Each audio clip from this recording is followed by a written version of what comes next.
UN Secretary General says that Gaza is becoming a graveyard for children. Israel's incursion has already left more than 4,000 children dead, according to the health authorities in Ramallah.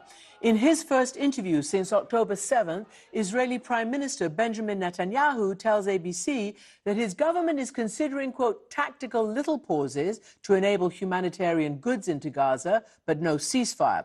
He also revealed plans to control the enclave's security indefinitely. I think Israel will, for an indefinite period, will have the overall security responsibility, because we've seen what happens when we don't have it. Today, the White House pushed back, saying that Israel shouldn't reoccupy Gaza. Mark Regev is senior advisor to the Prime Minister, and he's joining me now from Tel Aviv. Mark Regev, welcome back to the program. Thank you. Can I ask you first to respond to Sharon Lipschitz, who, you know, like all of you, suffered enormously, as your nation has, from what happened October 7th. She said that everything needs to be done to bring back those hostages, more than 240. One of the war aims was to put enough pressure on Hamas that they would release the hostages. It hasn't happened. Correct, it hasn't happened, and the release of the hostages, as you say, is one of the aims of our operation. It's crucial that we expedite the release of the hostages. But Christiana, we saw the sort of barbaric violence that Hamas is capable of. We saw what they did when they invaded our country and butchered our people. The rapes, the massacres, the burning of people alive, we saw all that. And we have to have no illusions about Hamas. They're not going to suddenly release the hostages because they've decided to become humanitarians. On the contrary. So we believe by beefing up the pressure, that is the best way to get them out. Make Hamas feel the pain until they understand they have to release hostages. Mm-hmm. But it hasn't happened yet, see... Mark. And there's a lot of pain. Correct. You've been dropping 1- 2-ton bombs. I mean, this is a serious question, whether it remains a serious primary war goal. We are seeing in our intelligence, Hamas is increasingly under pressure. And we think today there is a better chance of getting the hostages out than there was before our ground incursion. And I think as we keep ratcheting up the pressure, the chances of serious movement on the hostage issue is increased. You're correct, it hasn't happened until now. I feel for the families. I can only imagine what they're going through. But can I ask, what is the alternative? Sorry, I didn't mean to interrupt you there, but I just wanted to ask you whether actual negotiations have ever been on the table in the vein that Sharon Lipschitz indicated that you've already done before several times in your history, doing prisoner swaps. I just wondered whether there was any serious contemplation of trying to get your hostages back by releasing Hamas prisoners. So, as you know, there have been discussions going on through the Qataris, but so far they have not yielded any results. We believe it's possible that those tracks may work in the future if Hamas is under increased pressure. And I think it's also important to tell people in Qatar, you have this relationship with Hamas. You have a relationship with people who are terrorists, who brutalized innocent civilians, who raped, who massacred young people in a music festival, who did the most atrocious crimes against humanity. Now, you tell the world that that relationship with Hamas brings benefits. So let's see. But this is not going to happen because Hamas, as I say, suddenly become nice people. They're not nice people. No, we've never suggested. Because Hamas is under pressure. Right, but the question is, under pressure. How much more pressure? The Prime Minister has said, your Prime Minister, there'll be no general ceasefire without the release of the hostages. So is the hostage release the condition for the ceasefire? The operation, as you know, is to dismantle the Hamas military machine and to end Hamas's political control of Gaza. Now, to achieve the release of the hostages, we're willing for a pause. We're willing to facilitate that release. But once again, it's only going to happen if Hamas feels the pressure. And it's important that we keep that pressure on Hamas. What pauses are you talking about? Because that, again, is what Netanyahu brought up last night. Little pauses. What, when, how? And this is not just for hostages, but for humanitarian relief into Gaza. So since this operation started a month ago, we've had a number of pauses. First of all, there were the two pauses that facilitated the release of the two pairs of women, the first pair of American women and the second pair of the elderly Israeli women. There was agreed in a specific location and a specific time for a cessation of the fighting. We've also had pauses to facilitate the departure of Gazans from the northern Gaza Strip to the southern Gaza Strip. We created a safe corridor. There are also pauses to allow in humanitarian supplies. These are things that we've done in the past. We're willing to see them in the future. We want to make sure that the humanitarian effort to the people of Gaza can continue. And of course, there will be pauses to facilitate that. We've done all that. We're willing to do that in the future. But to cease the war against Hamas would be a mistake. It's like a ceasefire with Al-Qaeda, a ceasefire with ISIS. These people, of course, want a ceasefire because we're hitting them hard. But just giving them a chance to regroup, to re-energize their forces, to rearm, and then to hit us again, that would be a mistake. Ramzi Hamid, one of the leaders of Hamas, said given the chance, they would do October 7th again and again and again. His words, not mine. So obviously, we don't want to have a situation where Hamas can have a rest and then just attack us again. That's not a logical position. So to that point, your Prime Minister gave his first interview, not to the Israeli press, but to the American press, ABC, and said last night, and caused some waves, as you obviously know, saying that, or implying that Israel would remain for the indefinite future in charge of security.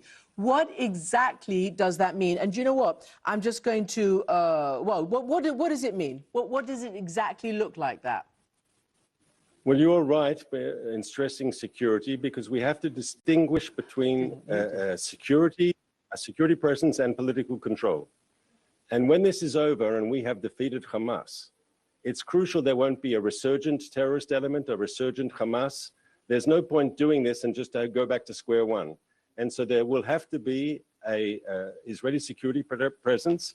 But that doesn't mean Israel is reoccupying Gaza. That doesn't mean that Israel is there to govern the Gazans. On the contrary, we are interested in establishing new frameworks where the Gazans can rule themselves, where there can be international support for the reconstruction of Gaza. Hopefully, we can bring in countries, Arab countries as well, for a reconstruction of a demilitarized post-Hamas Gaza. I mean, you know, I wonder whether that's splitting hairs, given what we have on the occupied West Bank, which is meant to be a lot of their control, but is actually a lot of your control. And the reason why I'm asking is that, as you know, the Americans, your staunchest supporters, have floated, have said, particularly the Secretary of State, that they see a revitalized Palestinian Authority in the first instance going in, you know, maybe not immediately, but the security and the control or whatever, you know, the management of Gaza would be undertaken by the second tranche of what you called in the first instance, you know, like internationals or the UN. But you're saying Israel will stay there in its military configuration, a military configuration. Correct. When you say stay there, it's like we're there the whole time. And I think you could expect something more fluid, something more flexible, where we can move in and move out as need be to deal with the security situation. We're not talking about any sort of ongoing occupation of the Gaza Strip. Once again, we want the Gazans to rule themselves, and we think there'll be an international effort for that. But if you bring up the Palestinian Authority, I want to say what needs to be said. We're a month today since those terrible October 7th massacres, and the Palestinian Authority has still refused to condemn them. And I'm sorry, their silence speaks volumes. And for them to say that they're a peace partner and at the same time refusing to condemn the sort of atrocious violence, the German Chancellor compared the violence we saw to the Nazis. Yes, they refused to condemn it. That is a problem for Israelis across the political spectrum in my country. I'm going to bring that up with the former Palestinian Prime Minister Salam Fayyad in a moment. But first to you, I want to ask you about the humanitarian situation. Look, Mark Regev, 10,000 dead is a huge number. And it's a desperate scene, as you know, that we are seeing on our screens and that people are reporting on inside Gaza every single day. You talk about, but that would be news to a lot of, 27, 28 days of constant bombardment. I just want to ask you, I want to read something about doctors. You can see the reports of hospitals and health systems on the verge of collapse, partly because of the bombings, partly because of your total siege of all the necessary sustaining necessities there. The New York Times reports, and this is a quote that struck me, about doctors. They make snap decisions amid the screams of small children undergoing amputations or brain surgeries without anesthesia or clean water to wash their wounds. It goes on. A lack of fresh water supplies and iodine has left wounds filthy, with maggots nibbling at patients' charred and torn flesh. So I just want to ask you, as a representative of what you proudly call the Middle East's only democracy, is that acceptable? In any war, is that acceptable? Christian, you've covered wars over the last I have indeed. decade. I've never seen anything like this. And I'm not on the ground. So, first of all, there has never been a war in modern history where there hasn't been civilians caught up in the crossfire. But 10,000, what is our obligation what is our obligation as a democratic country? To try to keep those numbers as low as possible. Now, you quote the 10,000 number, which is the number that's put out by the Hamas-controlled Ministry of Health in Gaza, and that's picked up by everyone else, but they're the only ones producing the numbers. You say 10,000 civilians, I have to argue with you. No one has any idea of what percentage of them are But you Hamas do see the combatants. Civilians, right? I'm not arguing with you Of about course. percentages, I'm but not. you see the civilians, you see the kids, you see the women. I'm just saying it's incorrect. It's incorrect, I think, to say 10,000 civilians have died. That's presuming that Israel hasn't hit a single Hamas terrorist in this operation. That's obviously not We correct. said 10,000 Hamas wants dead. us to believe that. Yeah. So it's clear they're not all civilians. I hope that's clear. Now, but you Israel, see the for civilians. the last 3 weeks, I have no doubt there is genuine suffering and tragedy in Gaza. I don't want to see a single civilian killed. But let's be clear, for the last 3.5 weeks, Israel has been calling on Gaza civilians to relocate from the north, to move to the south. Gazans have voted with their feet. Over 800,000 people have taken our advice and moved to the south, out of harm's way. We're establishing, together with the Americans and others, this safe zone in the southern part of the Gaza Strip, close to the Mediterranean coast in the west there. It's in proximity to the Rafah crossing. We are making no limitations on the number of water, food, and medicine coming in for these people. We're trying to keep them out of harm's way. But what has to be said, Christian, is that if Israel is making a maximum effort to keep civilians out of harm's way, the Hamas authorities are doing the opposite. Hamas is telling people not to leave. They're ordering people not to leave. They're actually putting up physical barriers to prevent people from leaving. And why? Because Hamas doesn't give a hoot about the civilian population of Gaza. Hamas wants to fight to the very last Gazan civilian. That's why they built their military infrastructure under hospitals, under urban areas. In normal countries, the job of the military is to protect the civilian population. Hamas inverts that. Hamas says the job of the civilians is to protect our terror machine. Mark? They should be blamed for the civilian casualties. You're absolutely right. I am sure those fighters don't give a hoot, as you say, about the civilians who are being, killed in terrible, terrible massacres, or rather in terrible ways that we can see. But I want to ask you this, because you said, and this is really important, that you warned all these people to move. We've been reporting this for weeks. They did, as you say, in huge numbers. But the South is also getting bombed. It's also getting attacked. And so this is a problem. Many of them say they have nowhere else to run. That's one thing. The second thing is, what exactly have you achieved in degrading Hamas if you say they're continuing to have an influence on people? What have you... Can you tell us how much you think you've degraded them militarily? We've been hitting them hard, and we've degraded them substantially, but there's still a lot of work to be done, because our goal is the elimination of Hamas, to end their control of Gaza and to destroy their military machine. And we're not there yet. It's going to take more time and more effort. This won't be over soon. And because we know it won't be over soon, that's why we have to expedite the safe zone and the increase in the flow of aid to the people of Gaza.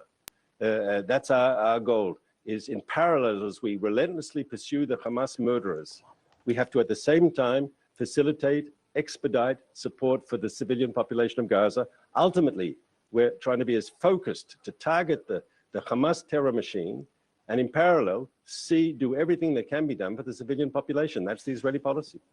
Can I ask you about something else you said earlier, that I mean, you indicated that you're moving civilians, you want them to move to a certain point near the Rafah, etc., which is on the Egypt border. There are a lot of people all over who are truly panic-stricken that what your real intent is, I'm not saying you, the government's real intent is to actually remove the civilians from Gaza. There have been secret papers or planning papers that are circulating. Many in the international community believe that that's the intention. Egypt says, no, we're not going to take them. Jordan says, no, we're not going to take them from over there. The US says we still believe in a two-state solution. We do not believe, or do we accept, the forcible transfer of population. Are you trying, do you expect the people of Gaza to move into Egypt? What we've been saying is we're talking about a temporary location to get people out of harm's way while the fighting continues. And when the fighting is over, of course, they can return to their homes. And if their homes need to be rebuilt, there should be an international effort to help reconstruction of Gaza. We spoke about that a moment ago. But all these conspiracy theories about how Israel wants somehow to depopulate Gaza permanently. It was a paper from the Ministry of Interior. The intelligence, I'm sorry. No. That was not serious, and my Prime Minister denounced the document. It's just not serious. Okay. Can I be clear, though? The Egyptians, though, have opened up a field hospital for the wounded on their side of the Rafah crossing. The Jordanians and the Emiratis have opened up field hospitals inside the Gaza Strip. The French are talking about and have already moved a hospital ship to the Mediterranean coast opposite Gaza. We're supporting all these efforts. We believe it's important. We urge all other countries who can to also provide medical support. We'll help facilitate that. You know why it's so important? Because unfortunately, Hamas has turned the hospitals of Gaza, as has been widely reported, into tools of their terror machine. So it's crucial. Yeah, and there's been a lot of attacking around those hospitals. So let's just move on, because that's a fact. There's been a lot of bombardment around the hospitals, schools, all the other things, because we know that. That's because Hamas has turned them into military targets, of course. That's the truth. Now, I said that I would ask you this, because last night we had the Jordanian foreign minister on, who talked about, again, the post-war scenario and about what they're trying to urge their, actual diplomatic partner, Israel, they have a peace treaty with, to listen. And this is what he told me, and I want to ask you to respond. It's not listening to the advice of its friends, and it's not listening to the genuine calls that are coming from people across the world to say what they're doing is simply war crimes. So where do we go from here? I think it is within Israel's view to decide where we go from here. Continue with this war, and we will pay the price for generations to come. Stop this war. Let's all bite the ones. Let's all say enough death, enough killing, and really come together and see what is the path that will make sure that none of us have to go through this again. That path is peace. We're ready to engage with all our partners to start immediately on that path, but Israel is not there yet. It has to get there, otherwise it's hurting itself as much as it's hurting everybody else. So hurting itself, yourself, as much as everybody else is hurting. Do you have a plan to re-enter peace negotiations afterwards? Yes, and I think one of the reasons we saw the attack by Hamas on the day that it happened on October 7th is because they were trying to torpedo any chance for Saudi-Israeli peace. Yeah, but that's different. That's Saudi and Israeli. I'm talking about Palestinian and Israeli. So let's be clear about this. First of all, the circle of peace has grown over the last few years. It has included countries in the Gulf, and I expect that to continue in the coming months and years. We're going to see more and more Arab countries make peace with Israel. That's a good thing. Hamas, of course, is opposed to peace, opposed to reconciliation. And they are the most violent and ferocious enemy of peace. They say so in their charter. You made that point, and you say that you're trying to destroy them. I'm talking about a different negotiation, but you say that you will. I understand. If we, and we will, defeat this most vicious enemy of peace, I believe there'll be room for more moderate and pragmatic elements to fill the void. But it's all subject to us destroying Hamas, because as long as Hamas has the power it has, everything is stuck. And Hamas has shown itself, yes? They say my country has no right to exist in any borders. They say any Arab who negotiates peace with Israel is a traitor to Islam and a traitor to the Arab world. They say that every Jew is a legitimate target for their terrorism. If we can destroy the political power and the military might of this terrorist organization, we're creating space for more moderate voices to fill the vacuum. That'll be a good thing. Yeah. Unless it leads to more radicalization, and we'll look at that the next time we talk. Mark Regev, thank you very much indeed. Now, we want to